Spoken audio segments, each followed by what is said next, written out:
Selamat pagi dokter, selamat pagi teman-teman semua. Perkenalkan saya Ludindia Suryakanti. Pada kesempatan kali ini saya akan membahas mengenai anestesi umum dan anestesi spinal.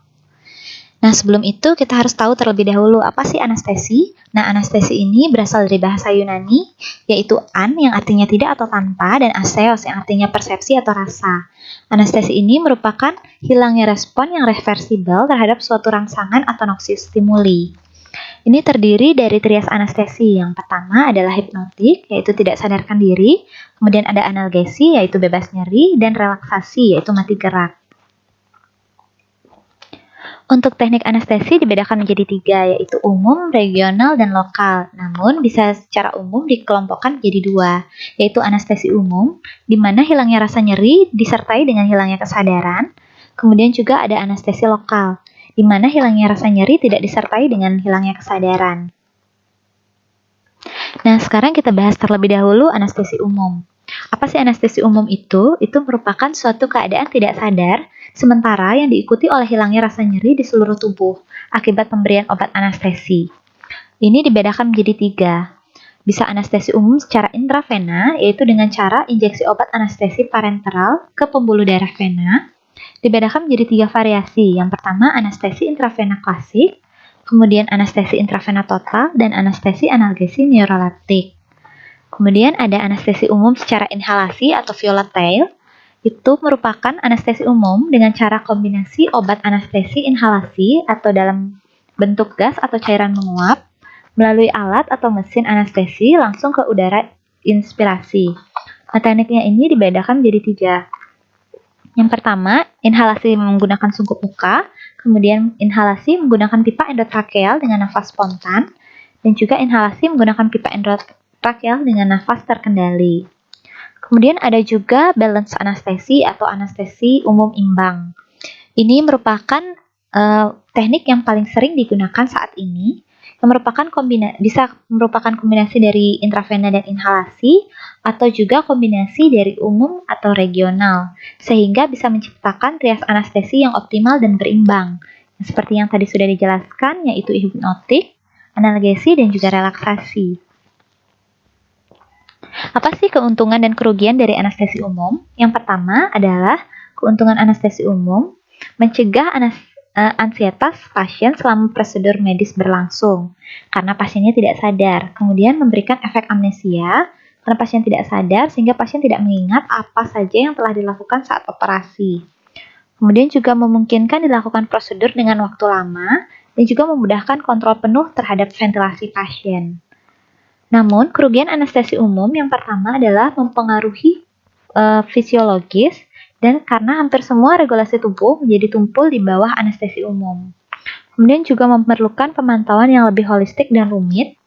Selanjutnya juga tidak dapat mendeteksi gangguan susunan saraf pusat, misalnya perubahan kesadaran.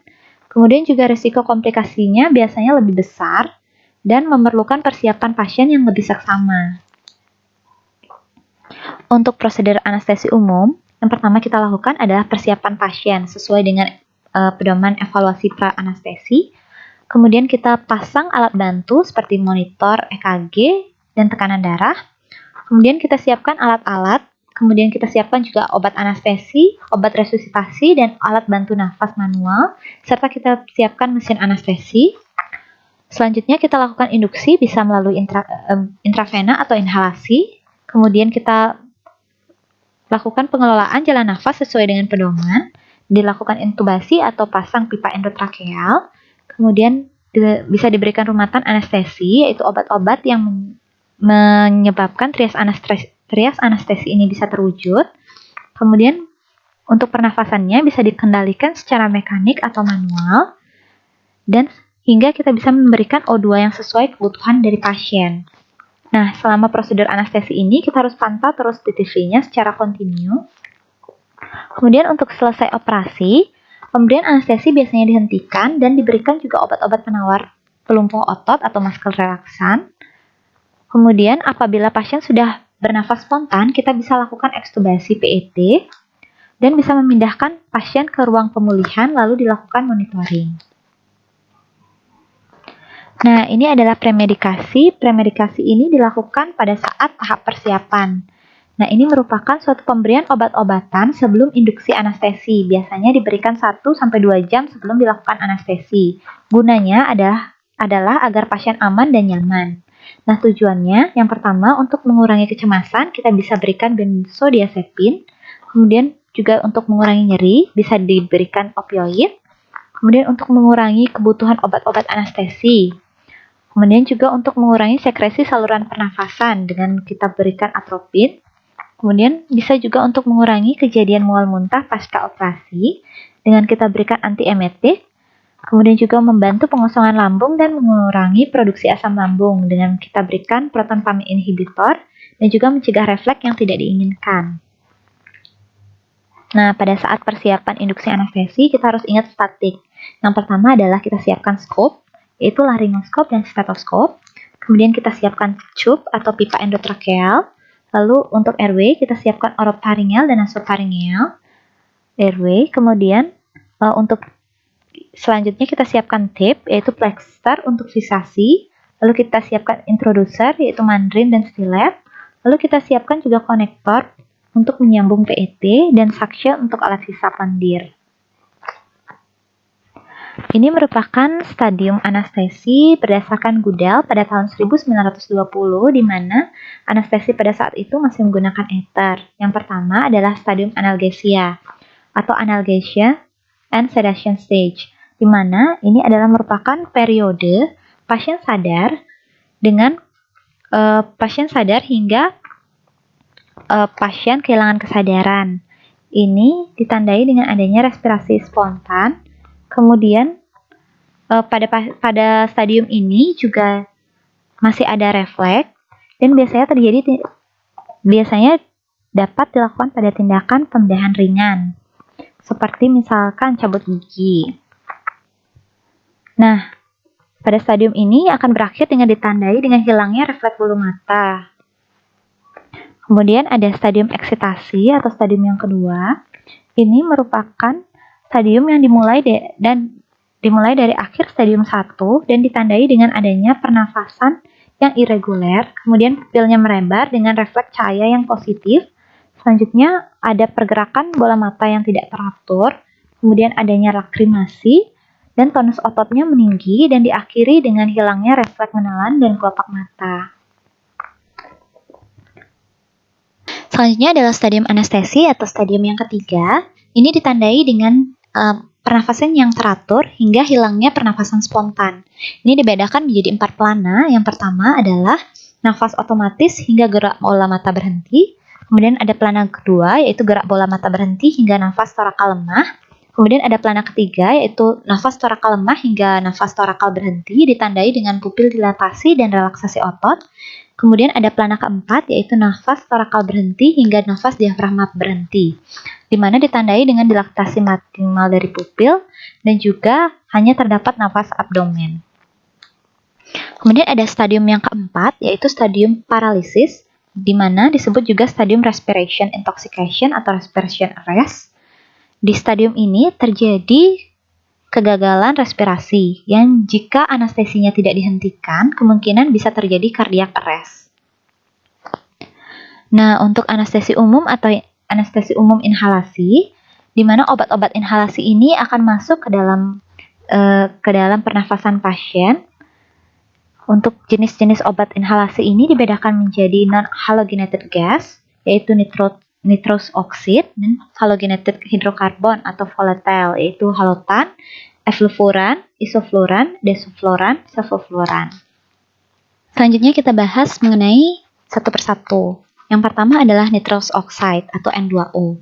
Ini merupakan anestesi inhalasi yang sifatnya tidak berwarna, kemudian tidak juga mudah terbakar. Anestesi ini paling aman. Dia memiliki anestesi potensi yang rendah, tidak memiliki relaksasi otot, tapi dia memiliki efek analgesi. Dia juga tidak memberikan efek toksik pada jantung, hati, dan ginjal. Untuk efek sampingnya biasanya bisa menyebabkan hipoksia difusional dan anemia megaloblastik. Kemudian ada ether. Ether ini bersifat iritan dan mudah terbakar. Nah, untuk klinisnya, ini induksinya biasanya sangat lambat dan biasanya tidak nyaman, kemudian dia highly soluble dalam darah. Anestesinya ini biasanya poten, dia memiliki efek analgesik dan memiliki efek relaksasi otot. Namun, efek samping pemulihannya ini lama. Kemudian ada halotan. Halotan ini bersifat tidak berwarna, tidak mudah terbakar, dan berbau. Kemudian, dia juga tidak mudah untuk meledak. Dia memiliki efek hipnotik yang berfungsi untuk maintenance. Dia tidak memiliki efek analgesi dan juga tidak memiliki efek relaksasi. Tidak dianjurkan pada pasien-pasien dengan gangguan fungsi hati karena bisa menyebabkan penurunan aliran darah hepatik dan bisa menyebabkan hepatitis post-halotan. Kemudian juga tidak diindikasikan untuk pasien-pasien yang mengalami operasi kraniotomi karena bisa menyebabkan TIK meningkat. Kemudian keuntungan dari halotan ini adalah induksinya cepat dan juga lancar, non-iritatif pada jalan nafas, pemulihannya relatif cepat, dan tidak menyebabkan mual dan muntah. Namun kelemahannya adalah batas safety-nya sempit, itu bisa terjadi overdosis, kemudian juga efek analgesinya, jadi harus memiliki kombinasi dan bisa menyebabkan hipotensi.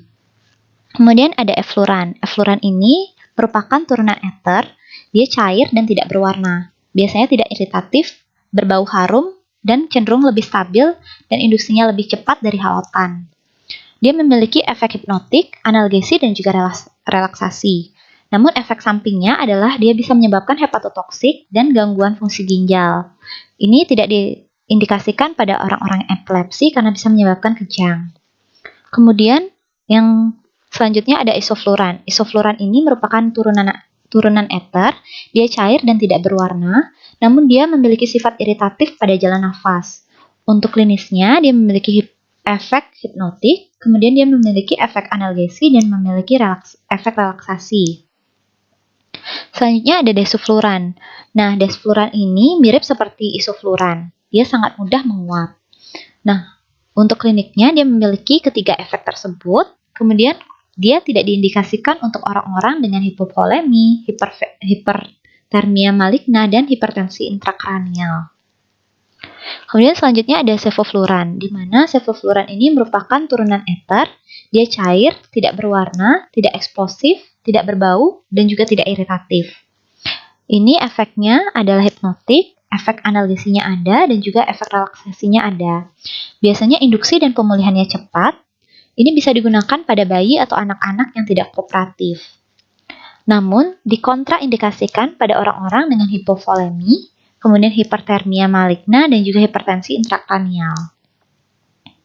Ini adalah bagan di mana rangkuman dari obat-obat anestesi inhalasi. Kemudian kita masuk ke anestesi umum intravena. Nah, obat-obat anestesi umum intravena ini ada beberapa. Yang pertama adalah ketamin. Ketamin ini memiliki efek hipnotik dan analgetik. Kemudian ada tiopenton, dia memiliki efek hipnotik. Kemudian ada propofol, dia memiliki efek hipnotik. Kemudian dia ada diazetam yang memiliki efek sedatif dan menurunkan tonus otot.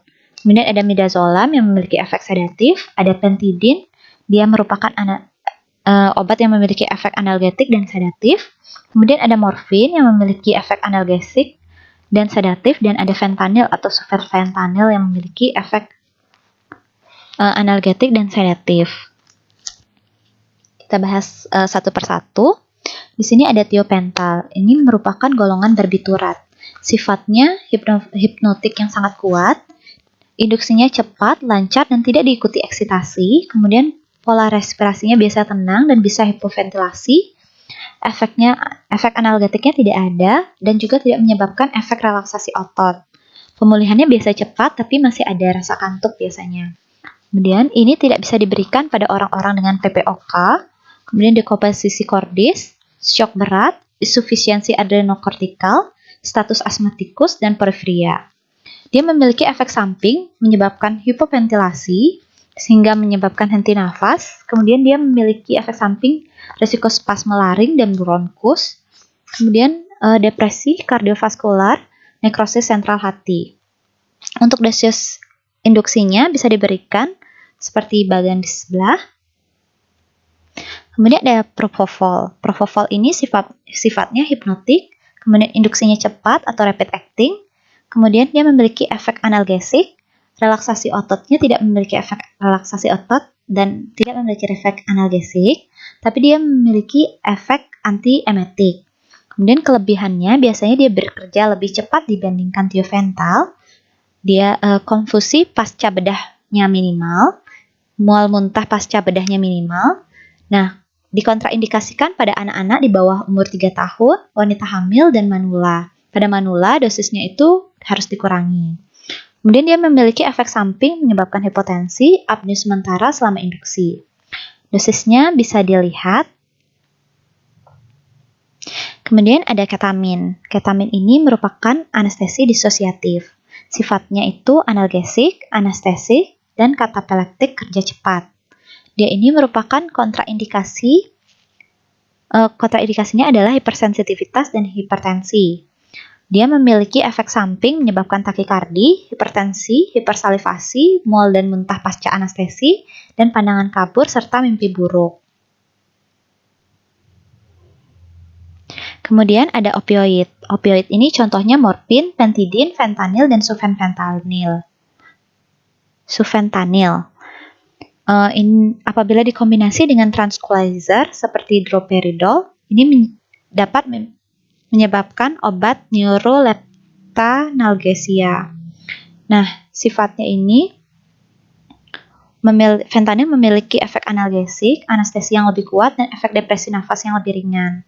Nah, neuroleptanalgesia ini biasanya digunakan terutama pada pasien-pasien lanjut usia atau pasien-pasien sakit parah. Dosisnya bisa dilihat. Ini merupakan rangkuman dari obat-obat anestesi umum intravena. Selanjutnya, anestesi spinal. Anestesi spinal ini merupakan jenis anestesi regional neuroaksial di mana obat anestesi lokal diinjeksikan pada cairan cerebrospinal yang mengelilingi medula spinalis. Nah, dibutuhkan obat anestesi lokal dalam dosis dan volume yang kecil untuk mendapatkan blok sensorik dan motorik yang baik. Untuk anestesi spinal, indikasinya dilakukan pada pembedahan abdominal bawah, inguinal, urogenital, rektal, dan ekstremitas bawah. Dikontraindikasikan ada absolut dan relatif. Untuk kontraindikasi absolut yaitu pasien menolak, infeksi di tempat penyuntikan, peningkatan TIK, hipovolemia berat, shock, koagulopati atau terapi antikoagulan, dan juga fasilitas resusitasinya minim. Kemudian untuk kontraindikasi relatif yaitu sepsis atau bakteremia, kemudian pasiennya tidak kooperatif, defisit neurologis, deformitas tulang belakang, penyakit jantung stenosis, dan bedah lama. Apa sih persiapannya?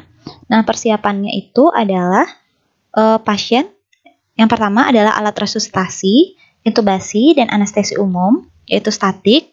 Kemudian pasien diposisikan bisa dalam posisi duduk, miring ke kiri atau ke kanan, atau lateral decubitus, dan prone.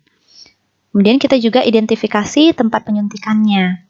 Selanjutnya kita pilih jarum spinal, bisa jarum Quincke, Wittkartke, atau Sprotte.